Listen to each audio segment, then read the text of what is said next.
see.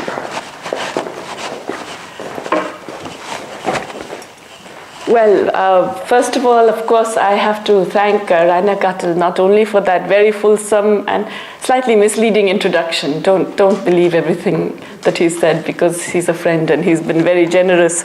But also for inviting me here. It's a great honor and a privilege to be the Ragnar Nurkse visiting professor here, because like many of my generation, we grew up reading the works of Nurkse, and for me, it's really an unbelievable dream that I could actually occupy a chair in his name. I think that's a great, great honor.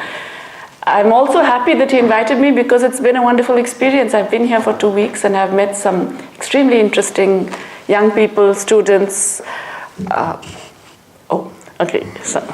Met some young people, some very bright people from many parts of the world, including Estonia, and it's really, for me, a very educative experience, so I'm very happy to be here. And of course, I'm grateful to some of them for organizing today's event, which is actually about a topic that's quite close to my heart. And I realized that when I was talking to the moderator of the panel discussion, which is going to occur just after this, that there are really two topics which are quite close to my heart. And if I could be a little controversial, I can tell you. The first topic is, of course, in fact, the role of women, the condition of women in the developing world. The second topic, which is going to be the discussion, the panel discussion, is really about how Estonia or countries, similar countries in Europe can help, and particularly how the development aid industry can help. And I have very strong views on this, which will come out, I think, shortly. So I think both of these are issues that are really quite of great interest to me. Let me try and explain to you why I think they should also be of great interest to you, okay? In particular, the role of women. You know, I'm very happy to see so many women in the audience, but of course it's very typical. The minute women are in the title, then you will get disproportionately more women in the audience. And quite often when I talk about gender issues in development, you can see the eyes of the male members glaze over because they say, oh no, here's another woman trying to bring gender into everything. And you know, it's true that yes, there are gender issues of X and Y, but why must you force macroeconomic policies, development, international relations? Why must you force gender into all of these things? That's what they're thinking. They don't dare say it anymore because it's not politically correct. But that's what they're thinking. So let me try first and explain why it is important. Why it's not just because I happen to be a woman and therefore I'm getting agitated. But actually there is a real sense in which having a gender perspective allows you to find things which are operating under the surface and which affect the way in which economic relations play out. In particular, I think, we don't realize how much of the recent global boom has been dependent on the labor of women in ways that are different from what they were earlier. We don't realize this because it's not something that is very frequently talked about, and it's not something that even the women concerned are aware of, how the nature of the work has changed and how that has affected the global boom. The other thing we don't realize is how the crisis in turn plays out differently for women. Well, maybe we do realize it because that happens, that affects all of our lives, and so some of it at least we realize. But in particular in the developing world, the way this particular crisis has played out, the fact that it was predated by a food and fuel crisis, and the particular nature of the financial crisis then becoming a fiscal crisis of governments and then all forced to cut back, how that has played out for women is also something that is not adequately understood, and I think that's very important as well. And of course, all of this in turn has implications for development cooperation. For cooperation is a euphemism. Most of the time, as I think it will become clear, most of the time the global development industry has had a rather patronizing attitude to the South. It's really, you know, we Northerners will help you Southerners.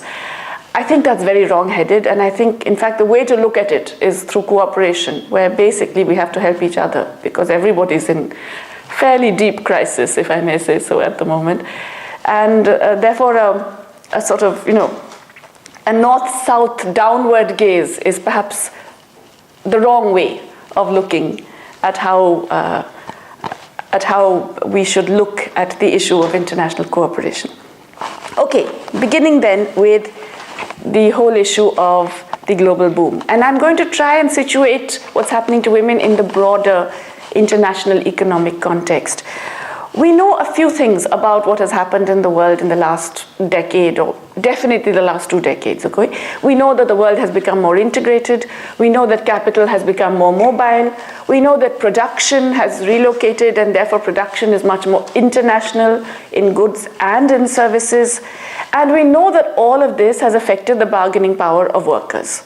I mean, this is something everyone feels in every society, every economy. I don't really need to tell you this. We know that everywhere, because of the mobility of capital, because international production can move wherever they find that workers are more acquiescent, less likely to go on strike and create difficulty, and even where they don't actually move, where they can threaten to move, that threat effect is enough to actually cause much better behaved workers, if you like, in terms of those who do not demand better conditions, better, faster rising wages, and so on and so forth. This is evident across the world. So you will find that the wage share of national income, if you look at it, the national income, we can divide it into the share of wages, the share of those who earn profits, the share of the government, and the share of those who get rental incomes of different kinds.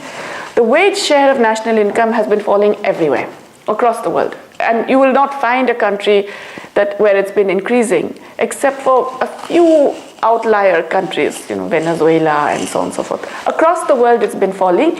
And the reasons are precisely as I just told you, that because international capital has the power to move, and we're all frightened. We're all worried either about losing our jobs, or about having to do more part-time work, or about being reduced to a more informal sector worker, or whatever. And so across the world, there is a reduced power of workers in general. But a second feature, which is less noticed perhaps, is that because of this global, shall I say, the internationalization of production, because of this shift whereby production internationally is now split up in different ways. That is to say, very few companies now produce the whole thing in any one country. Any commodity, you can't find that it's all produced in just one place. It's split up. A certain part of it is made here in Estonia, another part of it, maybe it was designed in Italy.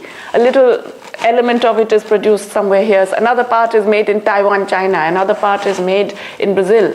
And somewhere else, usually in mainland China, it is assembled and then exported to the rest of the world. So we are used to this. What we don't realize is that a growing part of this is actually the labor of women. And it's the labor of women even where it is necessarily not recorded as the labor of women. Now, let me talk a little bit about developing Asia, because a lot of that happened in developing Asia. I also know more about developing Asia. I come from India. I've studied a number of the countries in that region.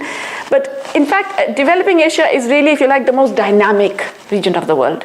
And in a sense, it encapsulates the impact of globalization, because it is the most globally integrated. It has the largest share of trade to national income. It has the largest capital flows in relation to national income. It has the largest share of the workers who are involved in global production chains. So we are really, in a way, capturing, the entire tendency of this kind of global production that I've been talking about. And of course, within Asia, we're very diverse. We have very, very rich countries. I'm leaving out Japan. Japan, of course, is a developed country now. But within the so-called developing countries, we have countries whose per capita incomes are higher than those of Estonia, Portugal, Italy, and so on and so forth. Singapore, South Korea, Malaysia, and so on. We have countries that are very, very poor at the bottom, the least developed countries. And we have very large countries in the middle who contain both, who contain California and sub-Saharan Africa within themselves.